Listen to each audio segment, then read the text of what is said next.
안녕하세요. 저희는 파주 두포리에 살고 있는 벽인의 가족입니다. 안녕하세요. 아이들 미술 작업을 함께하는 공방을 하고 있어요. 뭐 가르치는 수업이라기보다는 저희는 주제도 없고 아무것도 없고 가르치지도 않고 같이 작업을 하는 그런 공방을 합니다.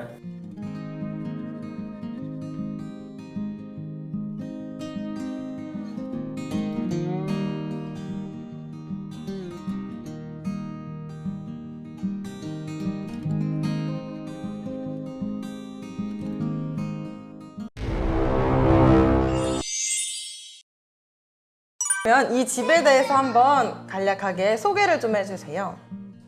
목조 주택으로 지었고요. 패시브 하우스는 아닙니다. 간단하게.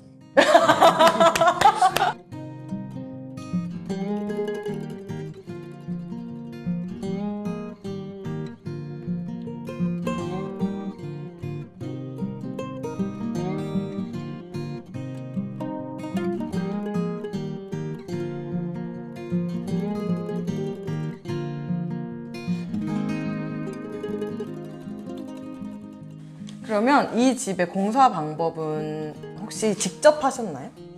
직접 한 부분이 많아요. 그게 처음에는 이제 공사 비용이 부족해서, 그리고 부족함에도 불구하고 좋은 재료를 쓰고 싶어서, 예를 들어 이제 페인트를 천연 페인트를 사용하고 싶은데 그러려면 비용이 많이 들어가니까, 그러면 퍼티 작업이랑 페인트 작업을 내가 직접 한다 이렇게 하고 들어갔어요. 그래서 목수 팀장분하고 처음에 계약을 할 때 제가 직접 할 수 있는 부분 직접 하고 싶다라는 거를 약속을 하고 들어간 거죠. 근데 하면 할수록 비용은 점점점 더 모자라게 됐고, 그래서 제가 직접 하는 부분이 점점 더 늘어났어요. 저는 협회에서 자료 공부를 많이 했으니까는 이렇게 집 지으면서 내가 직접 하면 조금 더 꼼꼼하게 가지고 그래서 외벽 페인트를 칠할 때도 이제 흰색이랑 녹색이 만나는 경계, 네. 거기 제가 칠할 테니까 거기 칠하지 마세요. 그리고 아침 올라서 제가 칠하고. 그러셨구나. 네. 집 짓기가 재미있으셨나요? 만들기를 좋아하니까요. 뭐든지 만들고 그 결과물이 내가 원하는 만큼 나왔을 때 굉장히 저는 그 자체가 좋아요. 그런데 그걸 넘어서서 이제 그곳에 내 가족이 들어와서 사니까 내 생각한 만큼 그렇게 뿌듯하진 않아요. 이게 너무 오랫동안 하고서 딱 들어오니까는 새로운 집이란 느낌도 없고, 그래 여기 내가 지금 들어왔네. 근데 그럼 공사 기간이 얼마나 되신 거예요? 아마 6개월 걸렸을 거예요. 설계가 끝난 단계부터요? 예. 그러니까 기초하고 이제 양쪽 목수 작업하고. 예. 그러면 이 6개월 중에서 협회 자료를 공부하기 시작하고 하면서 공부를 하는 거죠. 단열재 넣을 때는 이제 퍼티 하는 거 유튜브에서 공부하고 예, 그런 식이죠. 그러니까 요거 작업할 때는 그 다음 공정 공부하고, 네, 그런 식. 직접 해보시니까 좀 어렵진 않으셨나요? 제가 전공이 조각가이다 보니까 만드는 게 제 직업이고, 조각가라는 건 어떤 재료든지 그 재료를 빨리 내 것으로 만들어서 그것을 내가 원하는 결과물을 빨리 뽑아내는 그 재주를 가지고 있는 사람이 조각이거든요. 조각가거든요. 그리고 유튜브라든지 아니면은 여기 협회를 통해서 많은 자료를 받았기 때문에 어렵지는 않았어요. 시간이 오래 걸렸죠. 타일도 직접 다 붙이셨다고 들었는데. 타일 작업이 어렵다고도 그랬는데 타일 작업이 저는 그나마 좀 쉬운 편이었어요. 조각가이시니까. 근데 미장이 제일 어려웠고요. 미장은 그러니까 미장이라기보다는 이제 반지하 쪽에 외단열하고, 그다음에 외단열 위에다가 이제 메쉬 미장을 하게 되는 거죠. 그 메쉬 미장을 하는데 방법적인 걸 터득하는데 꽤 오래 걸렸고 깔끔하게는 안 나갔어요. 그러면 많은 부분의 공사를 직접 하셨어요. 직접 해보시니까 혹시 이걸 다른 분들에게 추천을 해주고 싶으신가요? 직접 하는 거요? 네, 어느 정도 할 수 있는 만큼 직접 하고 다른 손재주가 있고 만들기를 좋아한다 한다면은 네, 해봐야 할 것 같아요. 예를 들어 그래도 나무 작업을 좀 해봤다라든가 만들기 많이 해보신 분들이라야지. 그래도 뭐 그라인더도 사용하고 이렇게 회전 공구를 사용해야 되는데 그게 사고가 날 수 굉장히 많거든요. 제가 조각을 하면서 학교 다니는 기간만 해도 몇 번 사고가 나서 큰 사고가 난 적이 있었어요. 친구들이. 그런 공구를 사용해야 되는데 쉽게 추천하기는 힘들어요. 함부로 도전. 함부로 이렇게 추천하기는 그래요. 조속가하다. 할만해. 할 텐데 조속가라 그러면은 아니면 뭐 가구 만드는 목수다. 충분히 하죠. 근데 예. 일반인한테는 조금. 혹시 제가 예. 공사비를 여쭤봐도 될까요? 지금 옹벽이랑 이런 것들이 많아가지고 기초에서 9천만 원 들어갔고 그 다음에 그 외의 것이 2억 2천? 몇 평 정도 되죠? 지하까지 다 합쳐서 총 60평. 아. 네, 그러니까 목조만 하면 50평. 50평 목조 하는데 2억 2천. 그럼 진심하게는 이따가 네. 아내분 오시면 하는 걸로. 네, 그러면 제가 협회 홈페이지에서 되게 나디아님이 올리신 글 많이 봤는데 도움을 많이 받았다는 글들이 정말 많았어요. 근데 협회를 어떻게 처음에 접하게 되셨나요? 저희는 애견말과 옆집이라고 부르는데 옆에서 지켜주는 옆집이가 집을 짓겠다 했을 때 제일 처음에 저한테 자료를 던져줬어요. 저희는 항상 일하는 게 옆집이가 뭔가 주제나 자료를 던져주면 제가 그 부분을 세세한 것들을 이렇게 찾아서 보충하고 메꾸는 식으로 둘이 일을 많이 하는데 그때 집 짓는다 해서 제일 먼저 던져줬던 게 패시브하우스예요. 옆집이는 예전부터 환경에 대한 관심이 굉장히 많고 자연을 굉장히 좋아하고 그래서 거기에 부합하는 건축 형태를 원했던 거죠. 패시브하우스 얘기를 하면 비용의 문제를 들어요. 초기 투자, 그 투자면은 십수년 동안 난방을 빵빵하게 쓸 수 있는 건데 초기 투자에 그렇게 비용을 들이는 거예요. 비용. 저는 그렇죠. 자연의 입장에서 보면 뭐야. 초기 투자를 해주면 자연은 참 편안한 건데 초기 투자 안 하면서 자연이 아프잖아요. 그러면은 자연의 입장에서 보자면은 인간은 특히 어른 인간은 고통에 공감 능력을 잃어버린 극단적으로 얘기하자면 사이코패스거든요. 네. 저는 그런 게 굉장히 싫었어요. 재밌는 거는 아이들을 키워보면은 아이들한테 너 이게 얼마짜리인지 알아? 너 이거 비용에 대해서 얘기하면 애들은 공감을 못해요. 그런데 너 이거 이러면은 북극곰 죽어. 그러면 애들이 울려 그래요. 그런 생명에 대한 공감 능력을 우리 어른은 왜 이렇게 많이 잃어버렸을까 좀 가슴 아프기도 하고요. 처음에는 그렇게 알게 됐어요. 사실 그렇게 알게 됐다고 하셔도 그냥 무작정 그 협회에 있는 자료들을 믿을 수는 없었을 것 같아요. 근데 어떻게 신뢰를 갖게 된 계기가 있나요? 보통 예술가들이 감성이 풍부하고 그걸 기반으로 작곡을 많이 하는데 저는 좀 독특하게 논리적이고 합리적으로 설득해주는 거 그런 걸 굉장히 좋아하거든요. 괜히 그냥 자연은 우리에게 좋은 길을 줍니다 이런 식으로 하면 저는 설득이 되질 않아요. 근데 수치로 다 설명을 해가지고 납득을 해주면 저는 거기에 대한 믿음이 생기는 거죠. 근데 협회에 들어갔더니 모든 자료가 수치로 설명이 되어 있어요. 거기에서 믿음은 확실하게 생긴 거죠. 숫자를 통해서. 네, 그러면 협회 자료를 보고 직접 공사하신 부분이 많은데 혹시 뭐 오류나 잘못된 것들 들었었나요? 잘못된 정보들? 자료실에서 받은 자료에서는 잘못된 게 제가 그렇게 공정한 능력이 되진 않지만 정말 솔직하게 엎으셨나요? 네. 그럼 다행이네요. 근데 이 집은 패시브하우스가 아니잖아요. 그런데도 패시브하우스만큼의 기능을 따라가고 있다고 들었어요. 그렇지 않습니다. 어느 정도 부합하고 있나요?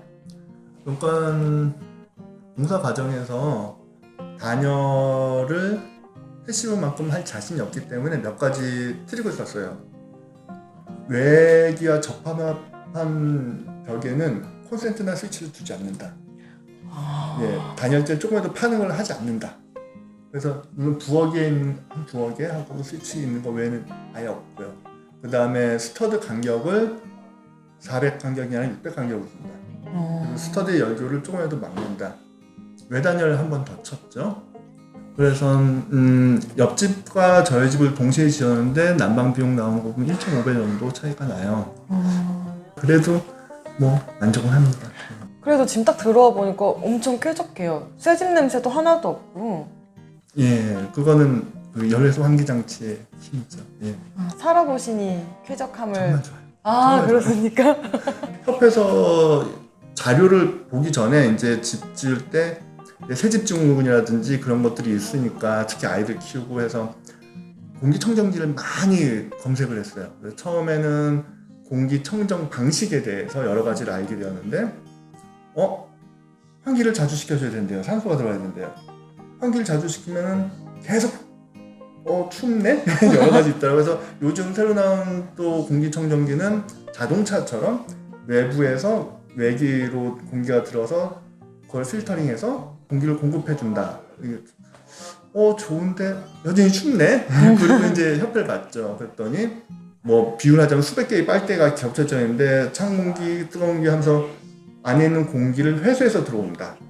그리고 필터가 있어서 공기 청정도 해주고 산소도 계속 좋은 농도를 유지해준다. 그러니까는 이해가 되더라고요. 그런 식으로 이제 이해가 됐고 그래서 이제 결정을 했죠. 그래서 그 부분을 이해한 만큼 주위 분들한테 설명을 해주고 있어요. 환기장치에 예, 대해서. 너무 좋다. 너무 좋다. 그러니까 공기청정기에 대해서 고민하고 있으면 가서 얘기하죠. 그냥 이거 해. 살아보니까. 너무 좋다. 살아보시니까 이 집의 가장 큰 장점? 혹시 자랑하고 싶으신 것들이 있나요? 제일 먼저 저는 그냥 환기장치를 얘기해요. 정말 공기가 다르다. 예. 그리고 단열 열심히 한 거가 정말로 큰 차이가 있다. 설계를 하면서 처음에 설계사분께서는 중정이 있는 집을 그려줬어요. 중정을 만드는데 이 건축주들은 그게 돈이 얼마나 들어간지 모르죠. 근데 그 설계가 끝나고 견적을 받았는데 너무 많이 오버를 한 거예요. 그래서 뺄 수 있는 걸 빼자면서 제가 먼저 제안했죠. 중정 뺍시다. 뺐어요. 그때 그거 뺐는데 3천만 원이 쭉 빠지는 거예요. 3천만 원이면 지금 외단전을 두루마리 시장 쓰는 거. 그렇죠.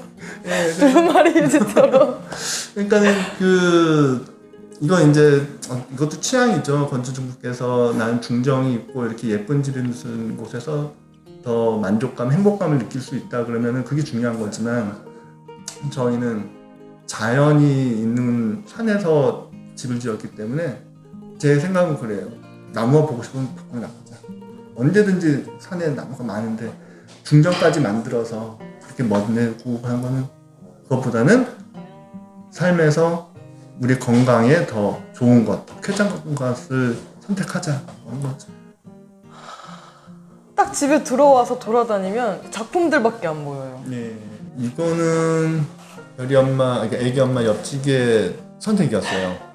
우리가 미술을 하기 때문에 인테리어의 최종 마감은 우리 작품이다.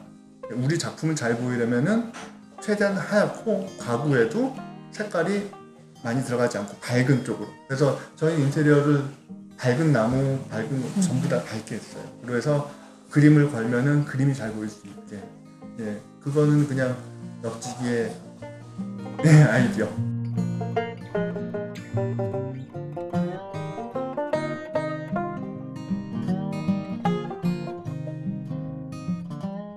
정말 좋은 것 같아요. 보이는 건 이 작품들과 이 창으로 보이는 풍경들.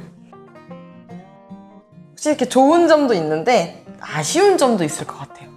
집을 지으면 누구나 아쉬움이 남잖아요. 그렇죠. 지하 쪽에서 문제가 있었어요.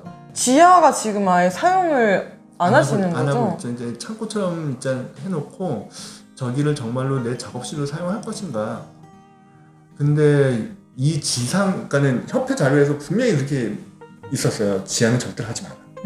예. 맞습니다. 하고 싶어도 하지 마라. 그렇죠. 해야만 해도 하지 마라. 그런데 저희는 워낙에 가파르기 때문에 지하를 안 만들면은 필로칠을 한다거나 이렇게 되는데 그럼 저희가 원하는 면적이 나오질 않아요. 제 작업실 공간이 안 나와서 억지로 했는데 결국은 안 된 거죠. 그러면 지하를 지금 막으신 이유를 한번 설명을 좀 해주실 수 있나요? 제가 이제 협회를 통해서 단열 공부를 열심히 해서 단열 공부가 딱 끝났을 때가 이제 지하 흙 묻힌 부분에 단열 작업이 끝나고 대묶기라는 그 시기였어요. 근데 단열을 정말로 엉터리로 해놓은 거죠. 그러니까는 물이 새 들어가고 단열재랑 시멘트 사이에 단열 성능을 전혀 못 갖게 되고 그렇게 되니까는 결로가 생겨서 곰팡이가 펴버렸어요. 그 짧은 시간이네요. 목조 건물 완성 딱 하고 내려가 보니까 벌써 곰팡이가 펴있더라고요. 예, 굉장히 빠르더라고요. 진짜 빠르네요. 그러니까 제가 이제 작업을 하게 되면 하루에 8시간에서 작업에 정말로 푹 빠지면 하루에 막 10시간 이상도 작업을 하게 되는데 지하에서 제가 만약 그렇게 작업을 하게 된다면은 굉장히 비용적으로도 그렇게까지 꼭 해야 하나 라는 생각이 들더라고요. 쿨하게. 네, 쿨하게 위에서 같이 작업을 하고 먼지 나는 작업할 때는 밑으로 내려가자니 지금 이야기가 되었죠. 네, 그러면 이제 사실 이 영상을 보시는 대다수의 분들이 예비 건축주이실 거예요. 그럼 예비 건축주 분들에게 꼭 추천해주고 싶으신 말이 있을까요? 처음에 뭐 설계사를 만나거나 업체를 만나면은 굉장히 희망적인 이야기를 줘요. 싸게 좋은 집을 지을 수 있습니다. 뭐 뻔한 얘기지만 하다 보면은 점점점 늘어나거든요. 그럼 그 결과적으로 들어가는 비용이 협회에서 제시하는 패시브 하우스 표준 주택하고 크게 차이가 없어요. 네. 그래서 지금 저희는 공방도 있고 작업실도 있고 뭐 하다 보니까 규모가 커져가지고 이 전체를 다 패시브 하우스로 하기에는 너무 버거웠지만 정말 뭐 저희처럼 3명의 가족이 사는 집 34평을 한다. 그럼 저는 무조건 표준 주택으로 가시죠. 네. 왜냐하면은 집 지으면서 마음고생 안 하죠. 확실하죠. 그리고 집의 성능이 정말로 좋죠. 결과적으로는 비용에서 큰 차이가 없기 때문에 저는 그렇게 고생할 필요 없어. 집만 지을 겁니다. 안녕. 이 집은 이제 첫 삽을 뜬 거죠. 한 15년 동안 계속 아이를 위한 집을 계속 지어야겠죠. 부모가 노력을 해가지고. 네. 별이는 나중에 사회로 갔다가 힘들 때 언제든 다시 돌아올 수 있는 그런 안식처겠네요, 이곳이. 네, 그랬으면 하는 바람이고 또 노력을 해야겠죠, 제가.